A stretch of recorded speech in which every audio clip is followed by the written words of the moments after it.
인조를 쳐들어가자. 그러니까 옆에 동료들이 뭐라고 생각을 했겠어요. 또 왜냐면 알렉산더는 그 친구들과 함께 10대 때부터 전장을 누비던 사람이에요. 10몇 년을 갔다가 전장을 누볐는데 아무 이유도 없이 또 출전을 하자고 그러니까 주변 사람들이 투덜투덜 하기 시작하는데 그때 이 알렉산더가 힌두쿠시 산맥이라고 하는 지금 현대 등산복을 입고 가도 사망사고가 자주 발생하는 그 산맥을 갔다가 그 그리스인들의 복장인 미니스커트를 입고 거기를 갔다가 건너가요.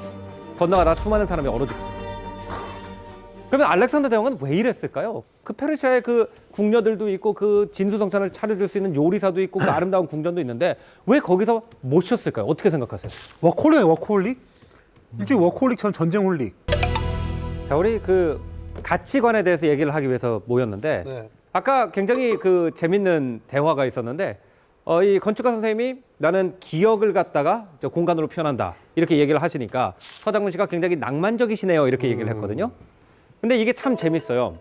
우리 21세기 현대 사회에서는요, 돈과 사회적 직위를 쫓는 사람은 굉장히 현실적이라고 대체로 얘기를 합니다. 근데 이렇게 기억의 공간 가치를 쫓는다, 아니면 나는 바람이 내 살에 스치는 게 너무 아름답다라고 얘기하면 뜬구름 잡는 소리 한다, 낭만적이다 이렇게 얘기를 해요.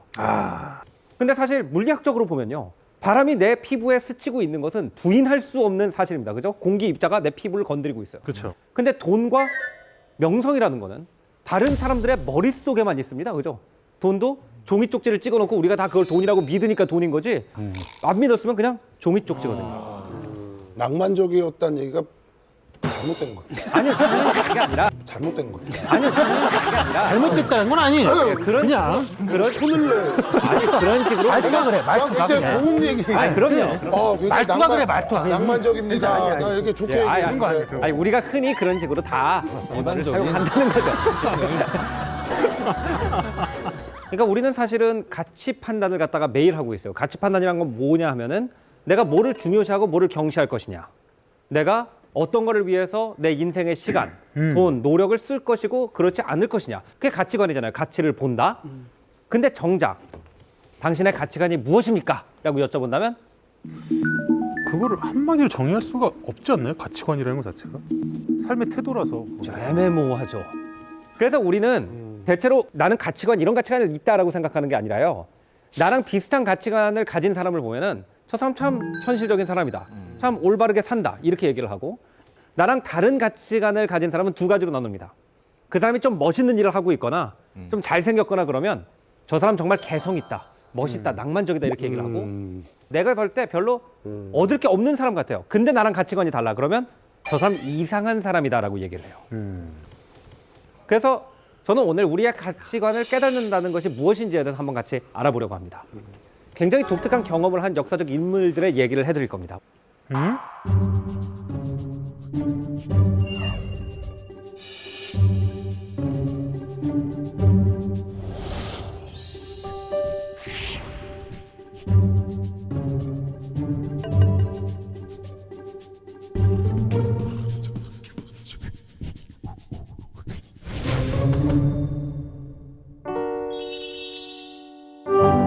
알렉산더는 원래 이 마케도니아의 조그만 동네에서 태어났어요. 마케도니아는 그 당시에는 굉장한 변방이었습니다.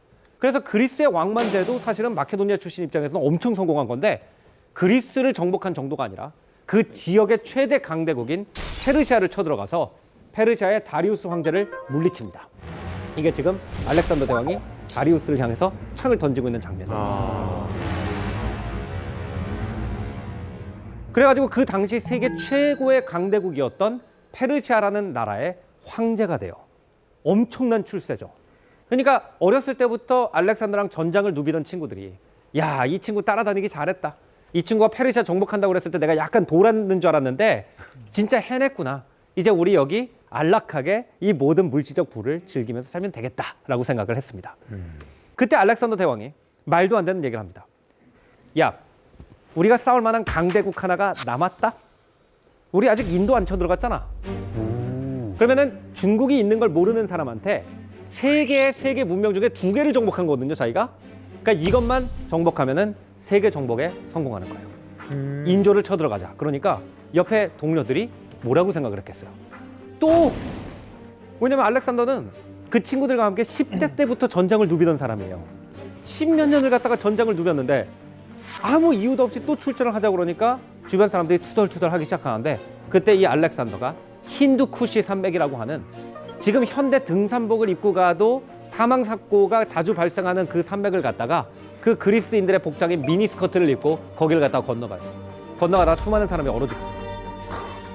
그러면 알렉산더 대왕은 왜 이랬을까요? 그 페르시아의 그 궁녀들도 있고 그 진수성찬을 차려줄 수 있는 요리사도 있고 그 아름다운 궁전도 있는데 왜 거기서 못 쉬었을까요? 어떻게 생각하세요? 워커홀릭? 일종의 워커홀릭처럼 전쟁 홀릭 그런 거 그죠? 아닐까요? 전쟁 홀릭이죠. 그 전쟁 홀릭을 갖다가 고대 그리스의 언어로 하면 뭡니까? 히어로입니다. 영웅이에요. 히어로입니다. 영웅이에요. 그 히어로예요? 그죠? 고대 그리스의 가치관은 영웅적 가치관입니다. 고대 그리스 아이들은 어렸을 때부터 어떤 책을 읽느냐? 아킬레스의 이야기 같은 글을 읽으면서 자랍니다. 헤라클레스, 아킬레스. 이 사람들이 다 공통점이 뭡니까? 착한 사람들입니까? 아니죠. 이 사람들이 아름다운 가정을 유지하는 사람이 아니죠. 예술가예요? 아닙니다. 싸움을 즐기는 사람들이에요. 어렸을 때부터 이런 글을 읽고 자란 알렉산더는 나한테 대적할 만한 센 적을 찾아서 그 사람들을 때려 눕히다가 끝에 가가지고는 내가 도저히 대적할 수 없는 거대한 적한테 패배하는 것이 진짜 인생이다. 이렇게 생각을 하는 사람이에요. 히어로라는 게 이야기 속으로 들어가는 거예요. 자손 대대로 후대로 계속 전승되는 거죠. 그러니까 나름대로 영원성에 도달하는 거죠. 그게. 그렇죠. 전설이 되고 싶은 네, 거구나. 그래 전설이 되고 싶은 거예요. 거대한 정복 전쟁에서 승리한 사람만 히어로가 되기 때문에 알렉산더 대왕은 그거 아니면 안 보이는 겁니다. 이게 가치관이 무서운 이유예요. 그래가지고 이제 인도의 인더스강에 도착을 했어요. 인도에 가가지고 알렉산더가 어마어마한 고전을 합니다. 전투에서는 이겼지만 전쟁은 이기지 못하고 계속 거기서 고전을 하다가 많은 병사들을 잃고 터벅터벅 집으로 가고 있었다고 합니다. 근데 이 가던 길에 어떤 굉장히 희한한 인도인을 발견했대요. 그냥 완전히 그냥 몸무게 빼짝 말랐는데 밥도 먹고 있지 않고 굉장히 고생스러운 포즈로 사막 한가운데 서 있는 사람을 발견했다. 요가하는 사람이었구나. 요가하는 사람이죠. 그렇죠. 사실은 지금의 요가는 이제 몸매를 가꾸기 지금 스포츠가 위해서 돼버렸지. 이렇게 현대적인 시설에서 하는 거지만 진짜 한 100년 전에만 돌아가도 요가가 이런 운동이었어요. 그렇죠. 이거는 그냥 이거 뭐 하고 있는 거예요? 고행. 고행이죠, 고행. 이게 인도 요가 중에서 가장 고생스러운 요가 중에 하나거든요. 이걸 뭐라고 부르냐면은 5개의 열이라고 부릅니다. 5개의 열이 뭐냐면은 여기 보면은 인도가 얼마나 더운지 아시죠? 네. 근데 그 더운 인도에 이 사람이 이제 과부자를 하고 앉아서 여기 석탄을 태워요. 찜질방이구나. 그다음에 자기가 가운데 앉아 있죠. 그러면은 안에서도 열이 올라오죠. 그게 4번째 열이에요. 그리고 5번째 열은 뭐냐? 저 요가를 할 때는 정오에 하기 때문에 자기 머리 위에 5번째 열이 있습니다. 그래가지고 태양과 자기 몸 안에 있는 열과 가운데 앉아가지고 뭘 하는 거냐면은 열을 정신력으로 이겨낸다는 거예요. 그래서 알렉산더 대왕처럼 말하자면 현실적인 사람이 이런 사람을 보니까 얼마나 이상하다고 생각했겠어요. 그래가지고 이 사람한테 가지고 얘기합니다. 여기서 뭐 하고 계십니까?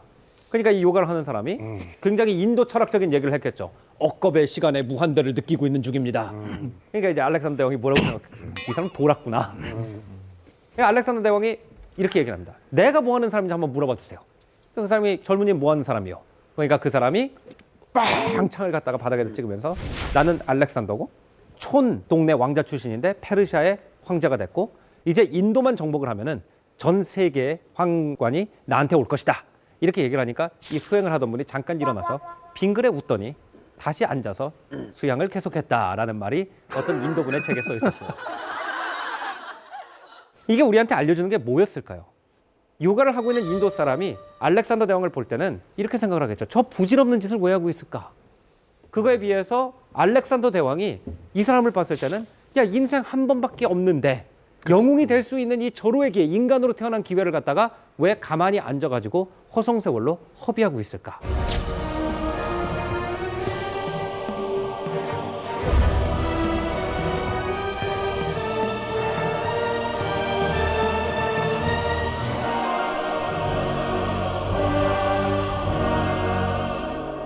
저는 다른 공부를 하다 남는 시간에 문화인류학 책 읽는 걸 굉장히 좋아합니다.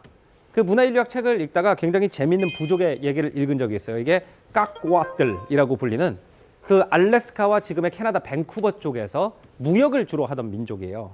그리고 이 무역을 하는 민족이기 때문에 돈을 굉장히 중요시해요. 물질적인 가치관을 가지고 있습니다. 그래서 보면은 이 부족이 무역을 하기 때문에 가장 중요한 자산이 이 카누입니다. 굉장히 멋있게 장식했죠. 이게 그쪽으로 가면 이제 고급 외제차 같은 거예요. 저 카누의 모양과 얼마나 장식이 멋있고 크냐에 따라서 자기의 부가 결정이 됩니다. 세단이요, 세단. 근데 이 친구들이요, 특히 사돈집들끼리 모였을 때 굉장히 재밌는 행동을 해요. 이 친구들은 사돈집 앞에서 망신을 당했다고 생각하는 것이 인생 최고의 모욕입니다. 그리고 사돈들한테 내가 얼마나 우리 집이 부자인지를 보여주는 것이 자기 인생 최대의 목표예요. 그것을 위해서 돈을 버는 민족이에요. 그래가지고 사돈들이 만나면 굉장히 재밌는 현상이 벌어져요. 둘 중에 한 사돈이 먼저 반대편 사돈한테 이렇게 얘기해요. 아, 추운 것 같은데 우리 불 좀 뗍시다. 그 다음에 불을 뭘로 떼느냐? 아까 그 카누, 화려한 카누, 우리로 치면 자동차를 가져와서 그걸 갖다가 도끼로 쪼갠 다음에 거기다 불을 지릅니다. 아, 따뜻하다. 이게 뭡니까? 너네 카누 비싸다고 생각하지? 우리 집에서는 이딴 거 장작이야. 이런 거 보여주는 거야. 그러면 이제 건너편 사람이 아니 어떻게 그쪽 집에서는 카누 한 대를 가지고 불을 뗍니까? 안 추워요? 여봐라, 카누 3대 가져와라. 그래가지고 카누 3대를 갖다가 장작으로 패가지고 불을 질러버려. 그러면 이제 반대쪽에서 잠깐만요. 우리 지금 마른 기름 떼도 되는 거예요? 우리가 그렇게 못 사는 집안이야? 그러면서 청어 기름을 가져와가지고 그 위에다 부어요.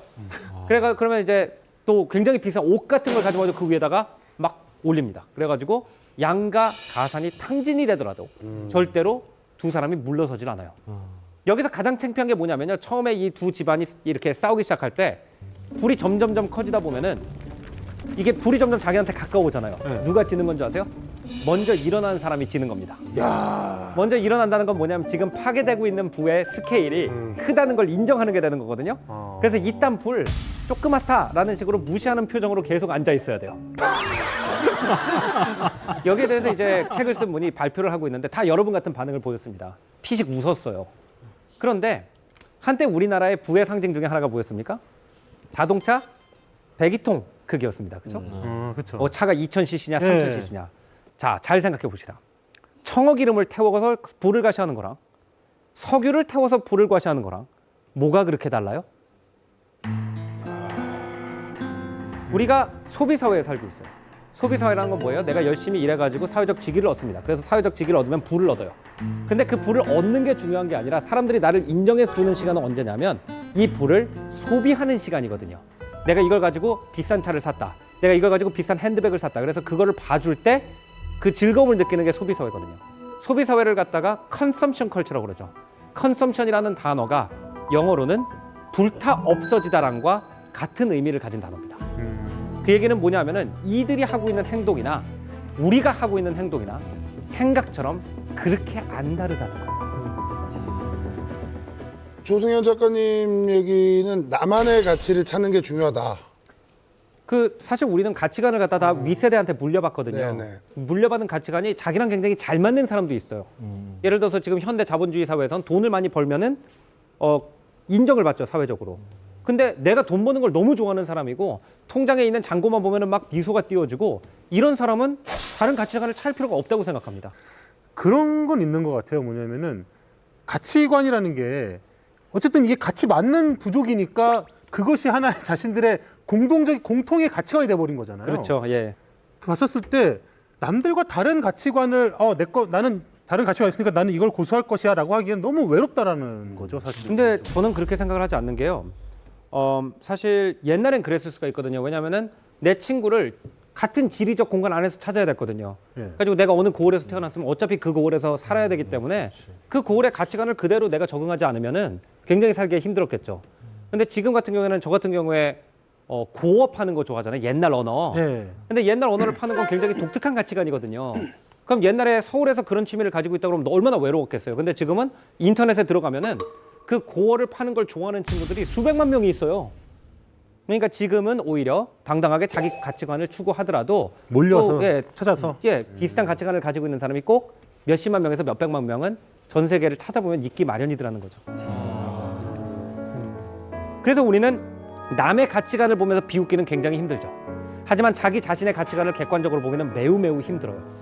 하지만 우리가 우리 자신의 가치관을 갖다 객관적으로 볼 수 있다면 얼마나 즐거울까요? 남을 보고 비웃는 것처럼 내가 쫓던 가치관에서 어긋났어요, 내 인생이.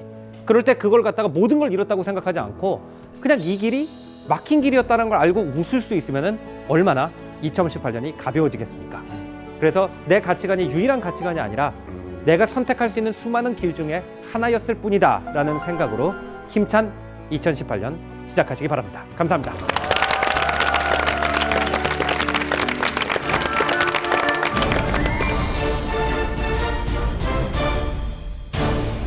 여러분은 지금 2018 인생의 가치를 찾는 4가지 시선을 보고 듣고 계십니다. 자, 우리 공룡아빠 이정모 관장님은 어떤 가치를 가장 중요하게 생각하세요? 뭐 누구나 또 마찬가지일 것 같은데 저는 행복이 가장 중요하다고 생각합니다. 그 행복이 뭐야 물어보면 사실 설명하기 어렵지만 행복한 거는 재미가 있을 때 행복한 것 같아요. 그 어떤 게 재밌냐. 너무나 뻔한 거에 도전하면 재미없잖아요. 안 될 가능성도 크고 실패할 가능성도 있는 거에 뭐 도전할 때 재미를 느끼는 것 같아요. 자, 실패하는 인간은 공룡처럼 멸종하지 않는다. 이정모 관장님, 당신의 어깨를 빌려주세요.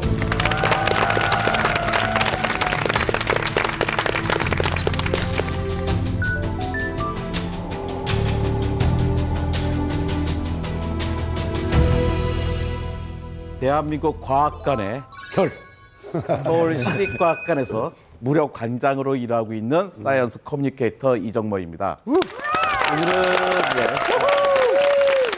오늘 여러분과 함께 실패의 가치에 대해서 한번 같이 이야기해 보려고 합니다. 여러분 실패 많이 해보셨나요? 뭐 맨날 하고 있잖아요. 네, 뭐 지금도 하고 있고 또 실패의 경험 또 너무 큰 것들이 있어서 사실 생각하기도 싫을 겁니다. 뭐 저는 아주 작은 실패 뭐 하나부터 이야기해 보도록 하죠. 제가 독일에서 공부를 하고 있었는데요. 교수님이 어느 날 한턱 쏘신다고 실험실에 모든 사람들을 데리고 맥주집에 가셨습니다.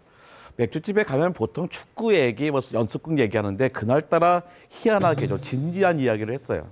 다 찰스 다윈의 종의 기원 이야기를 하는 겁니다.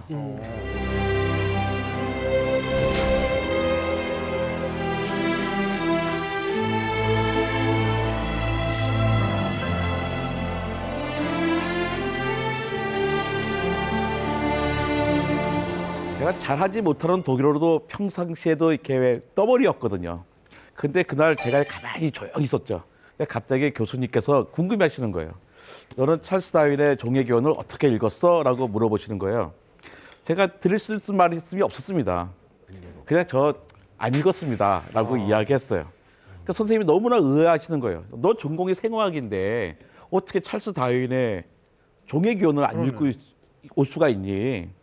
일주일 동안 휴가를 내줄 테니까 실험실에 나오지 말고 종의 기원을 다 읽고 와라 그러셨죠. 종의 기원이 이렇게 읽기가 쉬운 책이 아닙니다. 이미 대학교에 입학했을 때, 대학원 갔을 때도 한국에서 종의 기원을 읽으려고 여러 번 시도를 했었죠. 하지만 매번 실패를 했었어요. 아니 한국말로도 못 읽은 책을 독일어로 제가 읽을 수 있겠습니까? 거기에 보면요, 희한한 단어들이 막 나와요. 찾아보면 우리 사전에는 비둘기 이렇게 나옵니다. 또 단어가 나와요. 또 찾아봐도 비둘기예요. 단어만 찾다가 지치고 말았습니다. 일주일 지난 다음에 어떻게 읽었니? 그러니까 솔직히 말씀드렸어요. 재미없어서 못 읽었습니다. 라고 얘기했죠. 그러니까 선생님이 언젠가는 너가 꼭 읽기를 바란다. 라고 말씀해 주셨습니다. 그래서 제가 귀국해서 한참 있다 읽었거든요. 제가 대학에 입학해서 23년이 된 다음에야 종의 기원을 끝까지 한 번 읽을 수 있게 되었습니다. 와. 이 책을 읽으면서 내가 찰스 다윈을 정말 존경하는 사람이지만 찰스 다윈의 종의 기원처럼 책을 쓰면 안 되겠구나. 철저하게 독자들이 이해할 수 있게 써야겠다 생각했고요. 제가 만약에 한 번에 똑똑해서 찰스 다윈의 종의 기원을 한 번에 읽어치웠다면 아마 이 자리에 서서 여러분을 만나지는 못했을 겁니다. 그래서 그 실패의 경험은 저한테는 아주 좋은 기회였던 것 같습니다. 자, 그렇다면 여러분, 과학자 그러면 어떤 사람이라는 생각이 드십니까? 제가 이제 과학관에서 일하고 있잖아요. 근데 과학관에 오시는 분들 보면요, 일정한 표정이 있어요. 그러니까 내가 애를 데리고 딱 오든지 아니면 중고생이 올 때 표정이 이런 겁니다. 아, 우리 애를 과학자로 한번 만들고 싶어. 내가 여기서 과학자가 돼야지 하고 생각 쫙 오시는데요. 과학관에 막 전시물을 쭉 보고 있다 보면 점점 표정이 바뀝니다. 아, 이 과학자들 보통 사람들이 아닌데. 아, 내가 과학자가 될 수는 없겠어. 아니면 우리 애가 과학자가 된다고? 말도 안 되는데 이런 생각으로 돌아가신 분들이 참 많은 거예요. 근데 실제로 과학자는 그런 사람들이 아니거든요. 그렇게 뛰어난 사람들, 천재, 뭐 성공 이런 건 거리가 되게 먼 사람들입니다. 과학자들은요 매일 실패하는 사람들입니다. 어떤 가설을 세우는데 실패해요. 자기가 세운 가설에 따라서 실험하고 관측하고 관찰하는데 실패합니다. 그리고 겨우 분석에 성공해서 논문을 써내잖아요. 아무도 읽어주는 사람들 별로 없습니다. 그러니까 매일 실패를 경험하고 있는 사람들이에요. 그래도 어쩌다 한번 성공한 게 논문이 되고 또 수만 가지의 논문 가운데 한 가지 정도가 과학관에 절치할 수 있는 어떤 오브제의 소재가 되는 거겠죠. 그러니까 과학자들은 뛰어난 사람들이 아니고 보통 사람들인데 다른 사람들과 차이가 뭐냐면 끊임없는 실패를 좌절하지 않고 그게 당연한 거야 하고 일상적으로 여기는 사람들 같습니다.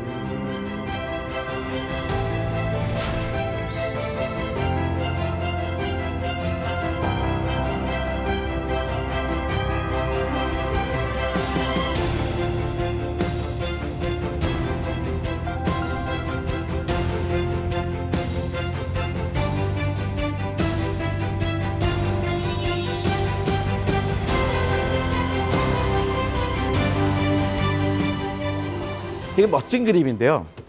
요즘은 생화학 교과서, 생물학 교과서에, 의학 교과서에 맨날 나오는 그림입니다.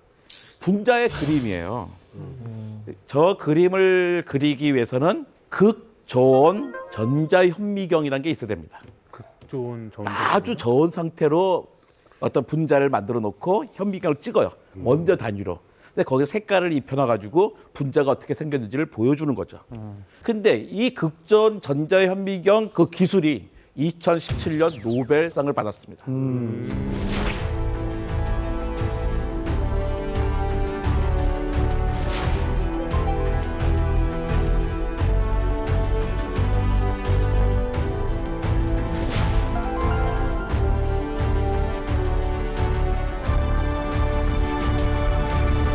세 분이었는데 스위스의 자크 듀보시라는 분은요 75살이었습니다. 미국의 요아킴 플랑크라는 분은 77살이었어요. 와. 그 다음에 영국의 리처드 핸드슨이라는 분은 72살이었습니다. 아마 그 노벨상 역사상 세 분의 평균 나이가 가장 높은 사건일 거예요. 이렇게 세 분을 소개해드리면 많은 분들이 그분들 운 좋았다고 이야기합니다. 아마 그분들은 30대, 40대에 연구 성과를 냈는데 이제서야 건강에 살아남았다가 받으시는구나, 운 좋은 사람이야 라고 생각을 하십니다. 근데 사실은 그게 아닙니다. 이분들이요, 이 연구를 시작한 게 1970년대 초반이에요. 그런데 저 그림을 그릴 수 있게 된 게 2013년의 일이었습니다. 이분들은 40년 동안 무수히 많은 시도를 했던 거예요. 그동안 사람들이 뭐라 그랬을까요? 그 사람은 아직도 그거 하고 있어? 되지도 않고 하고 있네? 무수히 많은 조롱을 받았을지도 모릅니다. 무수히 많은 실패에 좌절했을 수도 있어요. 근데 이분들은 즐거운 마음으로 조금 작은 성과들을 즐거워하면서 40년간을 버텨내셨고 그리고서 노벨상까지 받으시게 된 거죠. 노벨상 이야기하면 꼭 나오는 질문이 있습니다. 그러면 우리나라는 언제 노벨상을 받게 될까요? 라는 거예요. 제 대답은 앞으로 15년 동안은 못 받습니다. 입니다. 우리나라가 연구비 되게 많이 쓰거든요. GDP, 그러니까 국민 총생산 대비 연구개발비 비율이요. 전 세계 1위입니다. 진짜? 예. 또 저 독일의 과학자들은 저녁 먹기 전에 퇴근합니다. 집에 가서 저녁 있는 삶을 보내요. 한국의 과학자들은 10시, 11시까지 일하잖아요, 밤중에.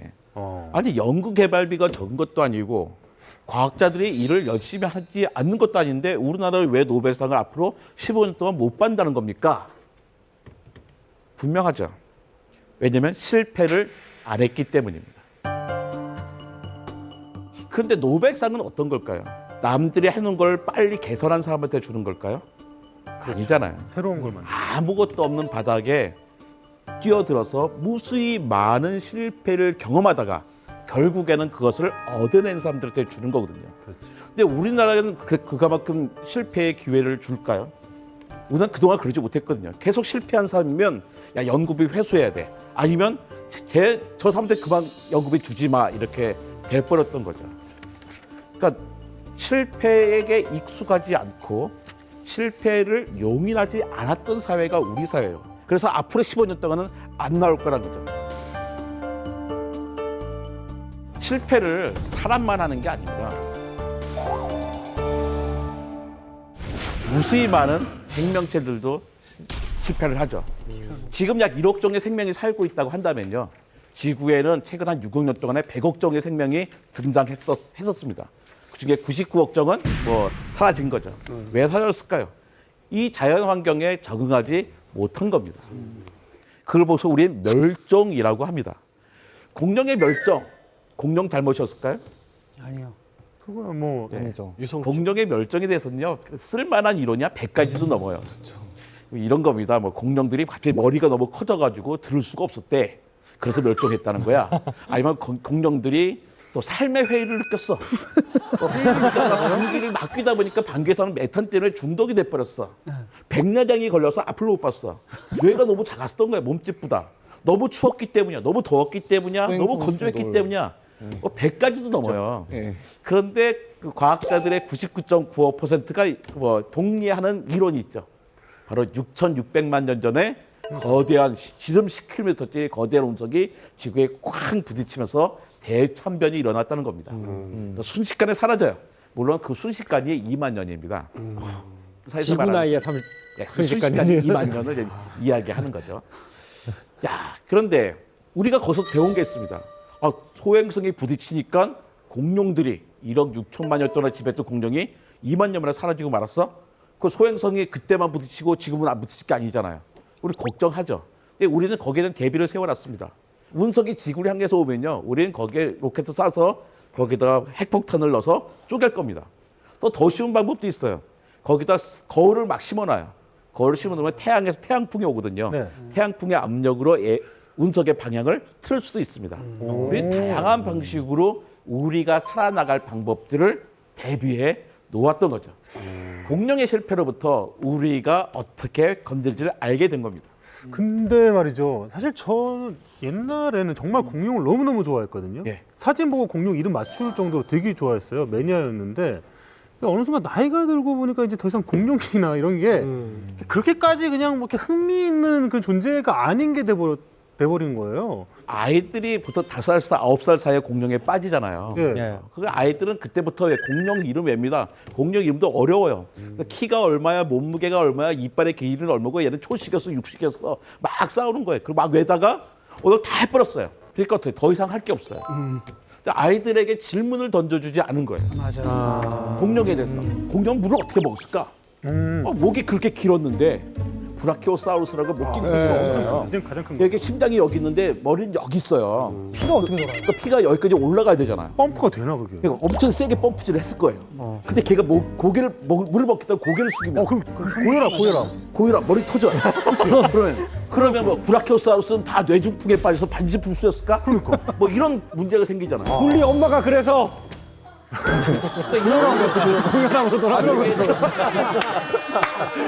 무수히 많은 과학적인 질문을 할 수가 있는데 그 질문을 던져주는 사람도 없었고 질문을 던져주는 책도 없었던 거죠. 그러니까 아이들은 그때까지도 뭐예요? 공룡에 대해서 실패가 없었어요. 그러네. 외기만 하면 돼. 아이들은 머리도 좋아요. 그거 막 하다가 더 이상 실패를 줄 수 있는 뭐 도전할 수 있는 게 없으니까 공룡 다 끝났네. 메스터했어. 끝. 그러니까 이제 그만 지나가야겠어 이렇게 생각하는 겁니다. 공룡기가 지났어. 네. 그리고 제가 2016년과 2017년에 충격적인 사건이 바로 알파고의 등장이었습니다. 저는 인공지능에 대해서는 신문에 나오는 것밖에 모르는 거예요. 너무나 어려운 이야기더라고요. 논문을 읽어봐도 무슨 말인지도 모르겠어요. 하지만 그 알파고에서 분명한 게 하나 있더라고요. 알파고가 사람을 이겼잖아요. 사람을 이기게 된 이유가 뭐냐면 사람들보다 더 열심히 더 많이 실패했다는 겁니다. 처음에 사람들한테 배웠잖아요. 사람들이 받는 거 배웁니다. 따라하다가 계속 실패해. 이렇게 하면 안 되겠네. 이렇게 해야 될까? 좀 낫네. 그래도 안 되네. 무수 수만 판, 수십만 판의 실패를 한 끝에 사람이 이기기 시작하죠. 2005년 10월 달에 알파고 판이 유럽 챔피언 판웨이를 2대0으로 이깁니다. 그리고 2016년 3월 달에 알파고 리가 한국의 이세돌을 4대1로 이기죠. 그리고 작년인 2017년 5월에는 알파고 마스터가 세계 챔피언 커제를 3대0으로 이겨버려요. 그러다가 2017년 10월에는요, 알파고 제로가 나왔습니다. 알파고 제로는 아예 사람한테 배우지 않았어요. 자기 스스로 처음부터 밑바닥부터 시작했습니다. 그리고 사람의 기보를 보고 실패한 게 아니라 자기 스스로 계속 실패를 해요. 그러다가 나중에는 커제를 3대0으로 이기는 알파고 마스터를 89대 11로 이깁니다. 그리고 이세돌을 4대1로 이긴 알파고 리를 무려 100대 0으로 이겨버립니다. 좀 와. 사람과 인공지능 사이에는 엄청나게 큰 차이가 있는 것처럼 보여요. 근데 차이가 뭐냐? 이세돌 부단 거제 얼마나 많이 돕겠어요. 얼마나 많이 실패를 했겠습니까? 그 실패에서 얻었는데 알파고처럼 보다 더 많이 실패하지는 못하는 거예요. 알파고는 우리보다 더 훨씬 더 많이 실패해서 그 경지에 도달했던 거죠. 우린 실패를 두려워해서는 안 됩니다. 우리가 얻은 성과들은요, 다 실패를 통해서 얻어져 나온 것들이거든요. 아이들에게 실패를 두려워하지 말게 하고 실패를 더 경험하게 하고 실패한 것에 대해서 실패를 격려하고 실패를 널리 알려서 이 실패를 속에서 우리가 말을 보태면서 실패를 더 풍성하게 해주는 그런 문화가 생겼으면 좋겠습니다.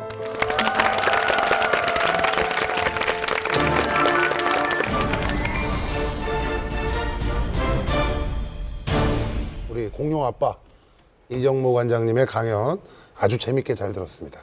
백희성 건축가님은 혹시 뭐 건물의 가치 뭐 이런 거를 알려주시려는 건지. 건물의 가치하면 사실 제일 관심 있는 분이 여기 옆에 계신 분이거든요. 아 저는 사실 근데 그렇진 않아. 아, 관심은 있잖아. 솔직히 자기 아니, 건물. 관심은 있는데 내 건물 뭐 이렇게까지. 어쨌든 네 관심이 있는 걸로 하고. 네.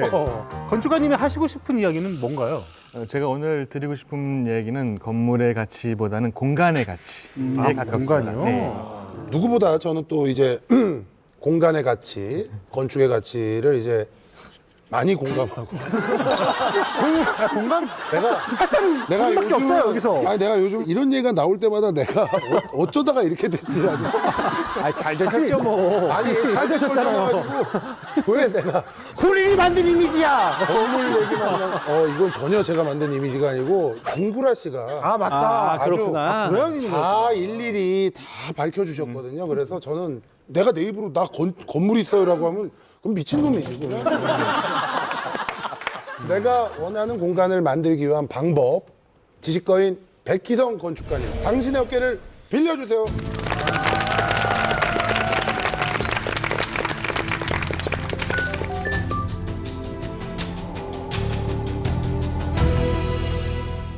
안녕하세요.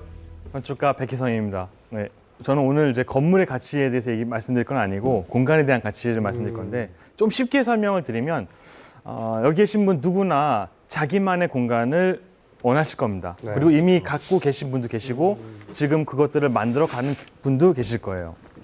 제가 건축가로서 약간의 비법을 알려드리려고 합니다. 오, 네, 너무 저는 좋네요. 자기에게 맞는 공간은 지금 인구가 74억이더라고요. 74억 개가 있다고 생각합니다. 모두가 다 자기에게 맞는 공간이 달라요. 근데 그 다른 걸 어떻게 찾을 수 있느냐? 저는 기억을 잘 지켜야 된다고 생각합니다. 근데 저는 사실 저한테 건축하는 데 있어서 가장 중요한 건축 재료가 뭐 콘크리트나 뭐 이런 것들이 아니라 기억입니다. 제가 프랑스 파리랑 한국을 이제 오고 가면서 활동을 하다 보니까 이제 프랑스의 사례도 많이 있고 한국 사례도 있는데요. 골고루 준비를 해봤습니다. 요거는 이제 제가 프랑스의 오래된 고택들을 많이 보러 다니거든요. 원래 계단 난간 높이가 한 90cm에서 1m 20cm 정도 돼야 돼요. 그게 굉장히 편안한 계단 난간인데 이 집의 계단 난간은 한 60cm밖에 안 돼요. 그래서 위험하게. 이렇게 된 거죠. 너무 불편해 보여서 제가 왜 저렇게 했을까? 뭐가 이유가 있을까 생각했는데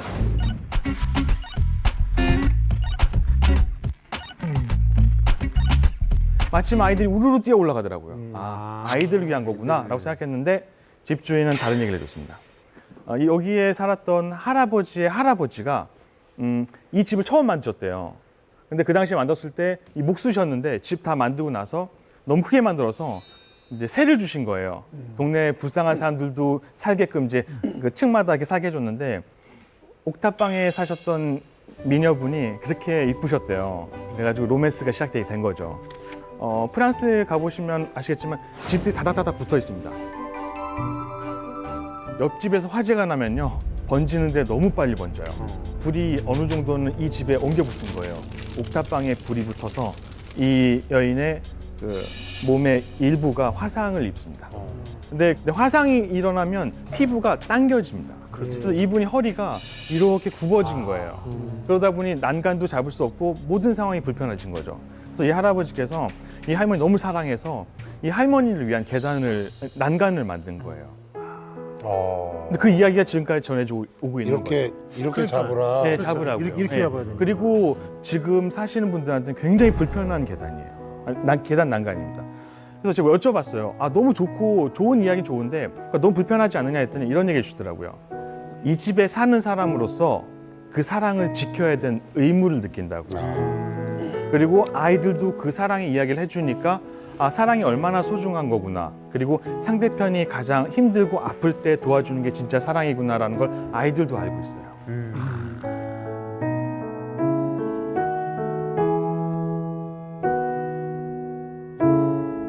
따뜻하죠. 네. 되게 좋은 얘기네요, 저 얘기는. 그리고 약간 좀 저런 불편함이 저는 또 재밌더라고요, 오히려. 네, 맞습니다. 저는 사실 한때는 불편한 게 나쁘다고 생각했었던 건축가였어요. 최첨단 기술이 제일 좋은 기술이고 자본이 건축을 완성한다고 생각했었는데 이런 오래된 고택들을 보면서 제 가치관도 바뀌었습니다. 많은 분들이 이런 얘기 해드리면 프랑스 파리니까 그런 거 아니야 라고 얘기하시는 분들이 많은데 저희가 한국 사례를 좀 보여드릴게요. 한국도 이제 따뜻하고 정말 의미 있는 이야기들이 많이 있습니다. 제가 건축주분하고 첫 대화의 첫 그 질문이 이겁니다. 가장 행복했던 순간이 언제인지 얘기해달라고 해요. 이분은 가장 행복했었던 순간을 미음자 한옥에 살았을 때를 말씀해 주시더라고요. 미음자 한옥 밑에 보면 굉장히 깜깜합니다. 어두워요. 근데 거기에 엄마가 고무다라를 놓고 언니랑 본인을 씻겨주셨대요. 그러면서 노래를 흥얼거리셨는데 고무다라에 누워서 미음자 네모난 하늘을 보니까 구름이 흘러가는 모습이 너무너무 좋았대요. 너무 행복했대요. 그리고 엄마가 너무 보고 싶대요. 저희는 어떻게 했냐면 이 이야기를 잘 저장해서 이분의 그 욕실 위에다가 천창을 내드렸어요. 네모난 천창을요. 설명을 안 드렸어요. 근데 이 욕실 위에 천창이 얼마나 나쁜 거냐면요. 습기가 올라가요. 그 위에 딱 닿고 물방울 똑 떨어지면 정말 깜짝 놀랍니다. 옛날 목욕탕에서처럼. 그리고 다 완성되고 나서 3개월 정도 지났을 때 어느 날 울먹울먹 하시면서 전화가 왔어요. 고맙다고 그러시더라고요.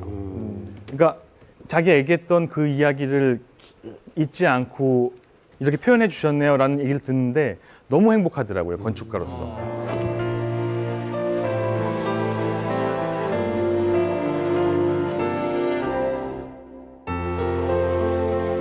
누구에게는 불편한 공간이지만 누구에게는 진짜 세상에 가장 중요한 공간이 될 수도 있는 거죠.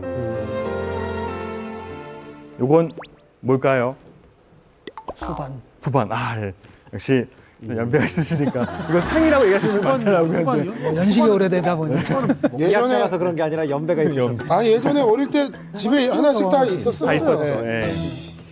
제가 20년 전에 오래된 사찰들을 많이 답사를 다녔어요. 근데 답사 다닐 때 그때는 뭐 내비게이션 같은 것도 없었고 오로지 지도 한 장으로 그 사찰들을 찾아갔어야 되는데 그러다 보니까 길을 잃는 경우가 너무 많았어요.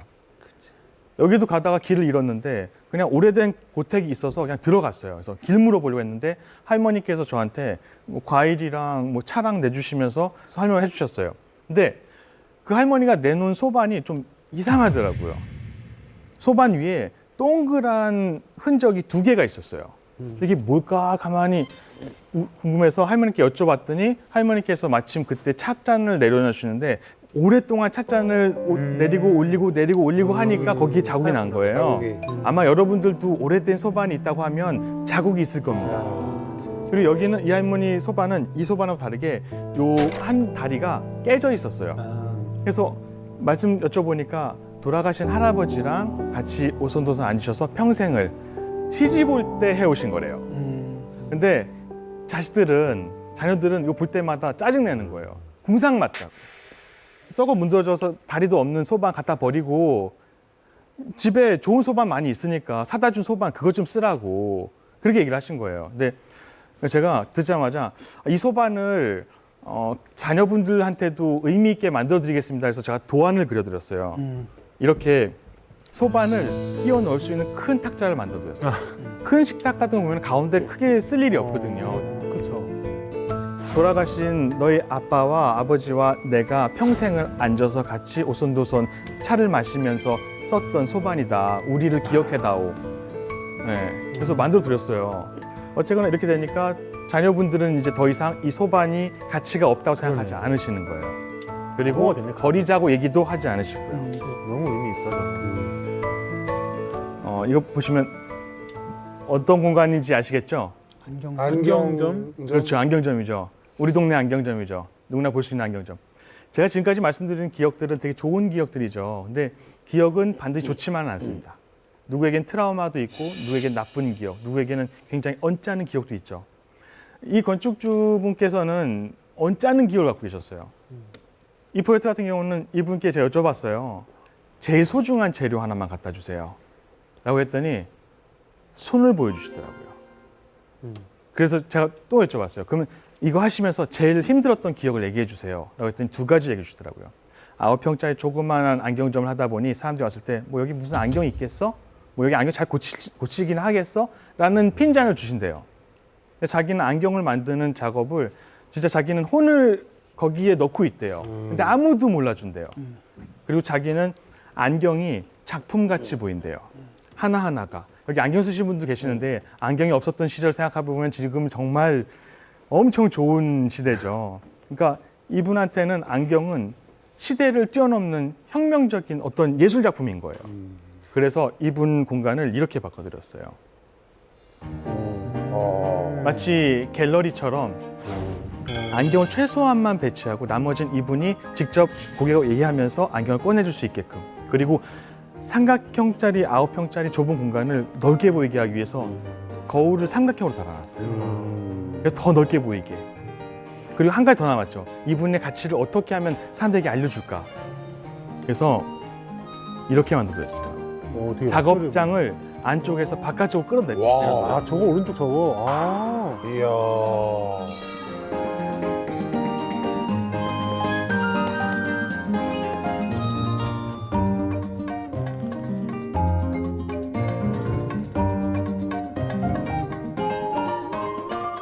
지나간 사람들이 이분이 작업하는 걸 한 번 보면 걸어갈 수가 없어요. 계속 보게 돼요. 왜냐하면 정말 정성을 다하거든요. 그리고 노골적으로 적어드렸습니다. Look at the master of glasses. 안경 장인을 한번 보시라고. 짱이다. 네. 너무 멋있는데요? 아, 고맙습니다. 네. 이렇게 했고요. 그리고 사람만 기억을 갖고 있는 게 아니라요. 도시도 기억을 갖고 있습니다. 그치. 이거는 한강에 대한 기억인데요. 한강이 잃어버린 기억이 있습니다. 한강에 백사장이 있었다는 거 혹시 아시나요? 네, 옛날에. 아시죠? 이게 지금 한강에 원래 백사장이 있었던 곳입니다.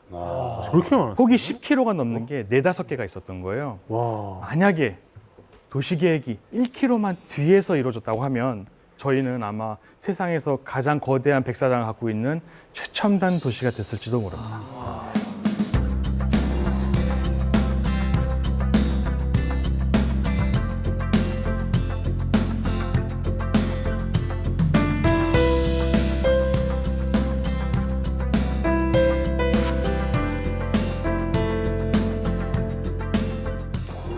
과거에 있었던 기억들이 지금 다시 돌아오지 못하는 기억들도 많습니다. 근데 이 잃어버린 기억들을 그대로 버리는 게 맞을까? 아니면 이것들을 다른 방식으로 우리에게 깨달음을 주게 하면 어떨까라는 생각에서 프로젝트를 진행을 했고요.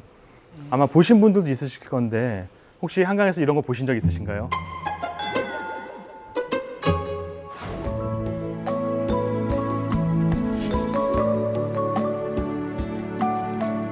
한강 기억 미술관이라고 이렇게 강 위에 떠 있습니다. 그게 그거구나. 아마 지나가셨다 보신 분들 꽤 있으실 거예요. 여기 들어갈 수 있습니다. 어떻게 들어갈까요? 나룻배? 아니 뭐 헤엄쳐서. 다리에서 뛰어내려. 보트? 배 타고 들어가야 돼요. 배 타고. 배 타고 들어와서 오롯이 40분 동안 이 공간 안에 갇혀 있습니다. 한강의 잃어버린 기억을 찾을 수 있는 미술관에서 갇혀 있습니다. 우와. 저 위에 뭐가 있을까요? 멀리서 보면 약간 몽돌처럼 보이게끔 디자인을 했고요. 안에 들어가면 맨발로 백사장을 걸릴 수 있습니다.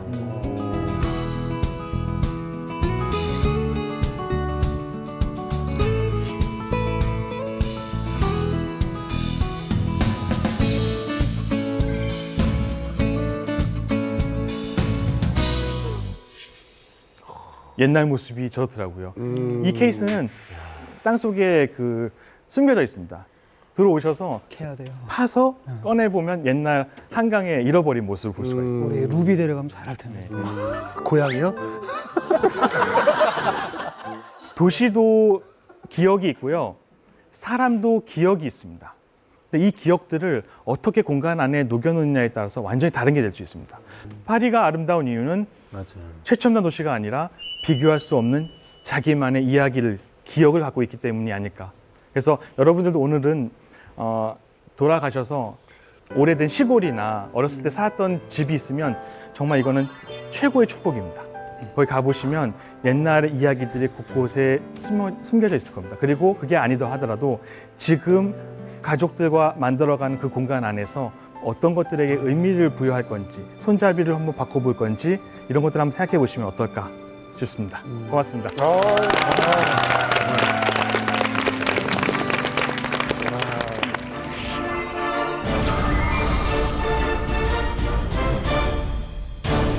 우리 건축가님이 가장 좀 애정하시는 그런 공간은 어디입니까? 저는 어떻게 보면 가치관을 훔쳐보는, 관찰해보는 게 제 가치관인 것 같더라고요. 아니, 고정되면 안 되니까. 제가 좋아하는 공간이 있으면 저도 모르게 강요하게 돼요. 그렇지. 그렇다 보니까 웬만하면 저한테는 어떤 공간이 좋다라고 생각 안 하려고 노력을 하고 집은 있거든요. 대단하다. 본인의 집은 어떻게? 와이프의 집이죠. 그러면 와이프의 집에 저 그러면 살짝 거쳐서 이제 잠만 사모님 자고. 취향으로 그럼 다 하신 거예요? 그러니까 만약에 제가 조금 건드리면 네. 끝이 없거든요. 그러니까 그쵸. 남 거라고 생각하니까 편하더라고요. 저희가 각자 우리 오늘 본인들이 좋아하는 공간에 대한 사진을 좀 부탁을 드렸는데 사진을 그래서 몇 분이 갖고 나오셨어요. 일단 사진 한번 볼게요. 저 사진은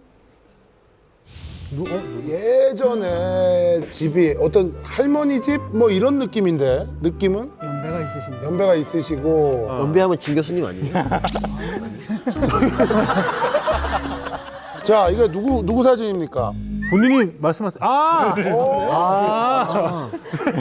죄송합니다. 정말 연배가 있으시더라고요. 거기보다 연배가 있으시다고 말씀하시는데. 아니 저 중에 누굽니까 저 어린이? 맨 왼쪽에. 왼쪽 예. 어린이가. 저희 할머니 댁이고요.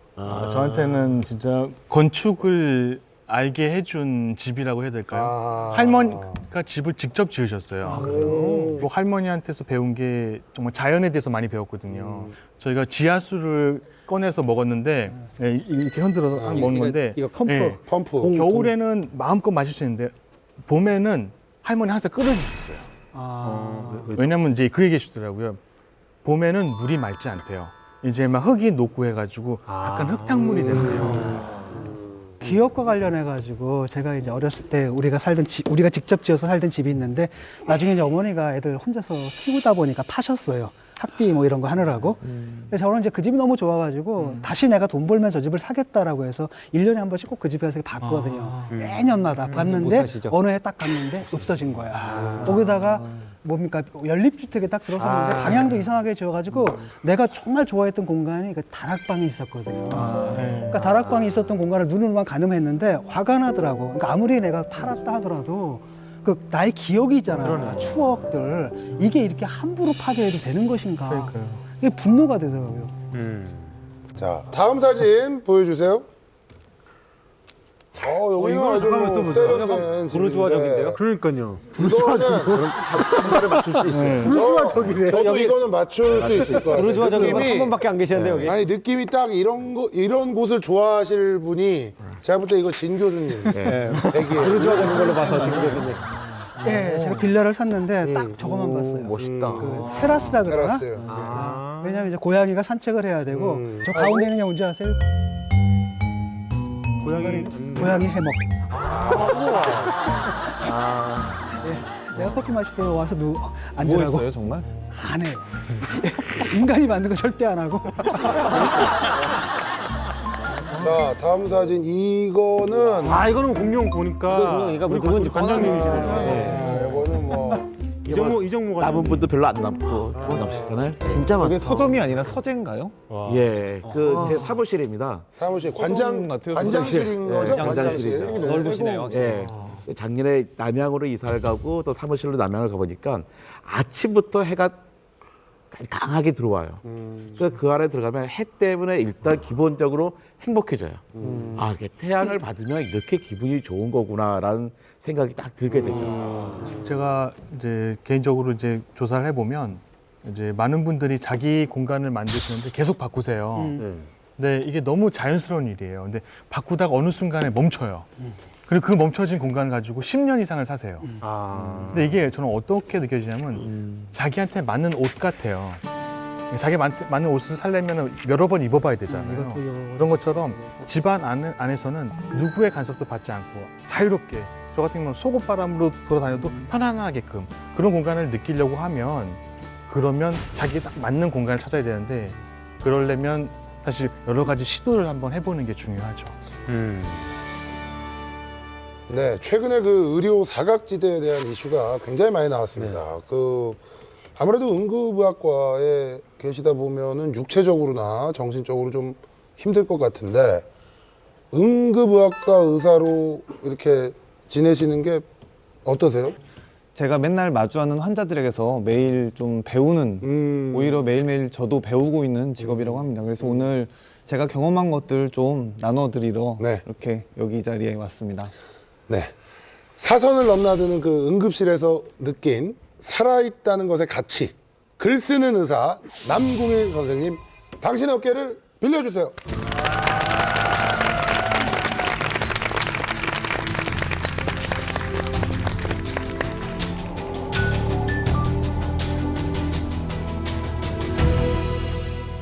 응급실에서 만난 삶의 가치 이야기를 하려고 나왔습니다. 응급실, 응급센터 간판 보신 적 있으시죠? 항상 응급센터 밑에 빨갛게 빛나고 있죠. 밤이 되면 더 빛납니다. 이렇게 늘 빛나는 간판과는 달리 응급실 안은 항상 비극과 희극이 교차합니다. 마치 변덕스러운 날씨와도 같아요. 제가 응급실에서 환자를 상당히 많이 봅니다. 저희 병원에 환자가 응급실에만 1년에 8만 명이 옵니다. 그래서 하루에 저는 200명에서 300명 정도의 환자를 면담하고 보고 퇴근합니다. 저는 우스갯소리로 가끔 이렇게 얘기합니다. 저를 평생 한 번도 만나지 않아야지 순탄한 삶이다. 보통 저를 볼 정도 되면은 의식이 없으세요. 제가 누군지도 못 알아보십니다. 그래서 불시에 사고를 당한 분, 죽기 직전의 환자분, 참다가 결국 의식 잃어서 오신 분, 길에서 발견되신 분, 이렇게 제가 볼 수 있는 사람들은 절대 평범하지가 않습니다. 응급실 하면 어떤 생각 떠오르세요? 분주함. 분주함, 그렇죠. 심폐소생술. 심폐소생술. 1분 1초 다루는 사람들이 다 각자의 사연을 가지고 몰려들어서 거의 아비규환이나 마찬가지입니다. 안타까운 죽음들을 많이 보는 곳이 이 응급실입니다.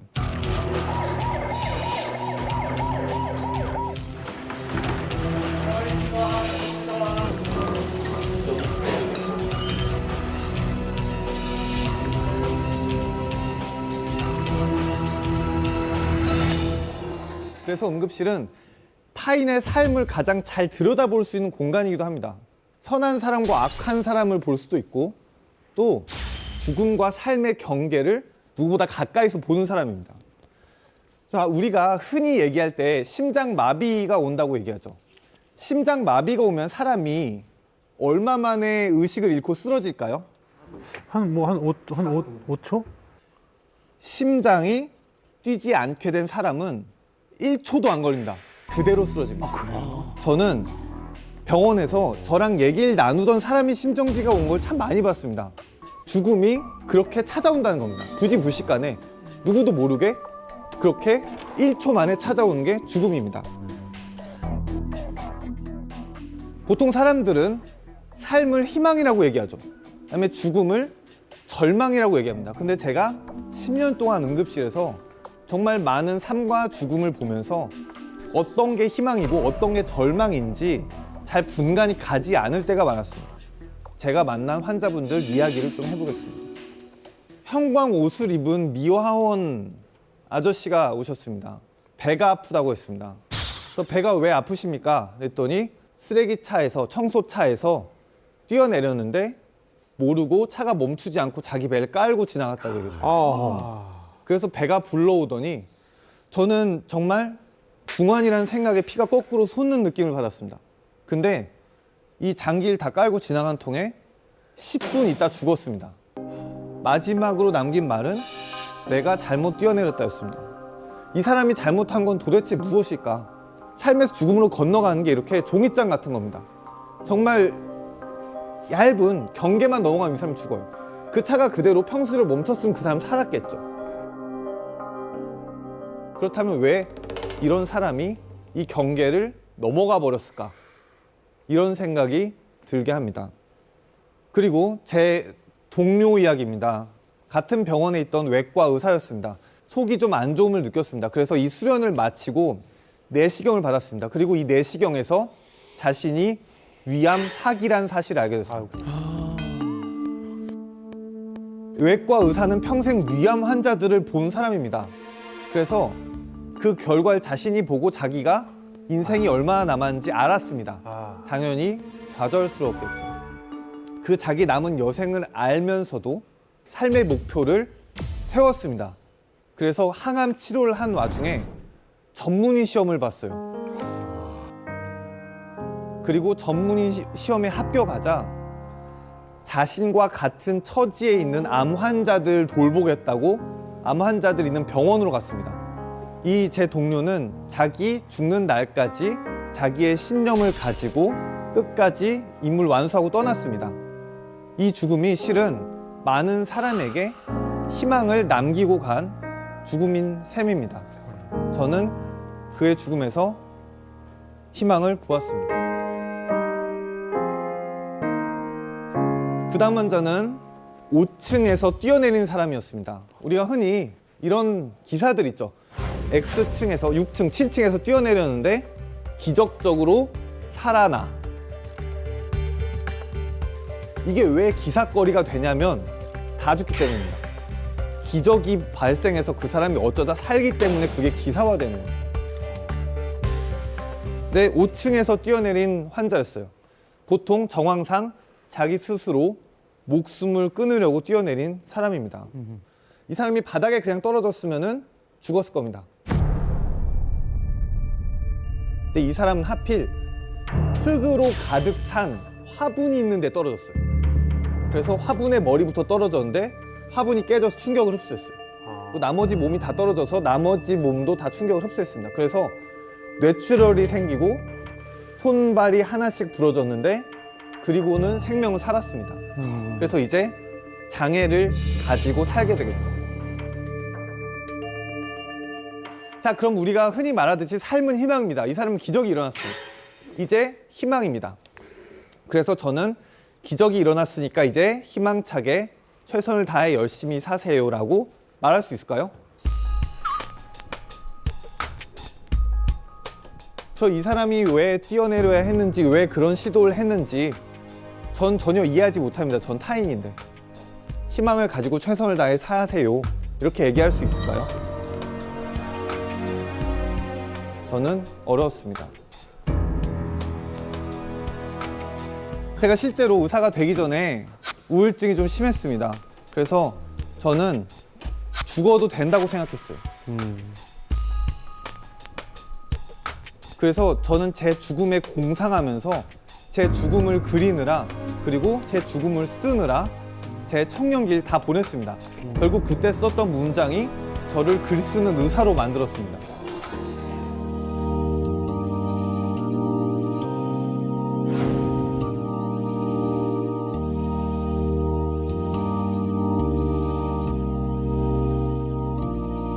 When you try your best but you don't succeed, when you get what you want but not what you need, when you feel so tired but you can't sleep, stuck in reverse,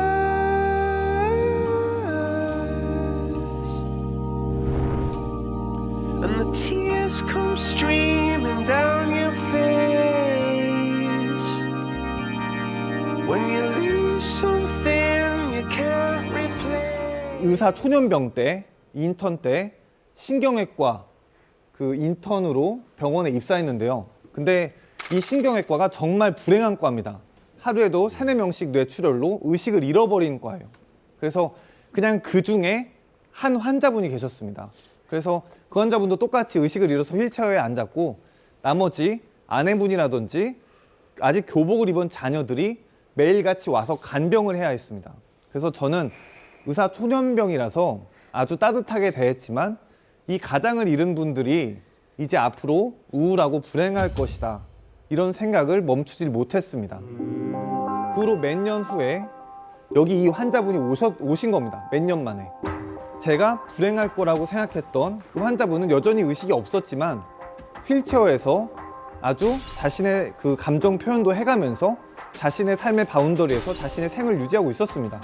그리고 아내분도 당당했고 그다음에 교복을 입고 돌아다니던 그 보호자분들도 정장을 입고 한 명의 사회인이 돼서 저랑 같은 위치에서 이야기를 한 겁니다. 그래서 그 가족을 보고 전 깨달았습니다. 누구나 성장하는구나. 이 자리에 있는 누구나 다 성장했구나. 사람이 불행한 일이나 불운에 닥쳤다고 하더라도 사람들은 그 자리에서 대부분 주저앉지 않습니다. 자기 삶을 찾아가고 자기 위치랑 자리를 찾아가게 됩니다. 그래서 저처럼 불행을 재단하거나 이런 습관은 실은 인간을 이해하지 못하는 습관이었던 겁니다. 저는 죽음의 종류를 정말 많이 봤습니다. 스스로 목숨을 끊는 사람도 있고 혹은 불시에 죽어가는 사람도 있고 아니면은 희망을 나누어 주고 최선을 다하다가 죽어가는 사람들이 있었습니다. 전 이렇게 죽음을 앞둔 사람을 보면서 삶과 죽음에 대해서 진지하게 생각하기 시작했습니다. 죽음을 앞둔 사람을 보면서 삶과 죽음에 대해서 진지하게 생각하기 시작했습니다. 죽는다는 건 보통 두려운 개념이죠. 보통 다들 두려워하죠. 죽음하고 느꼈을 때, 본인의 죽음하고 느꼈을 때 어떻게 느끼시나요? 어차피 다 정해져 있는 일이라는 생각은 많이 하는 것 같아요. 한 가지 확실한 거는 뭐냐면은 죽는다는 건 알고 있잖아요. 그냥 죽음이라는 단어를 보면 어떻게 보면은 인생 속에서 유일한 확신일지도 모르겠다는 생각이 들거든요. 내 죽음이라고 생각하잖아요. 그렇죠. 그러면은 완전한 무력감?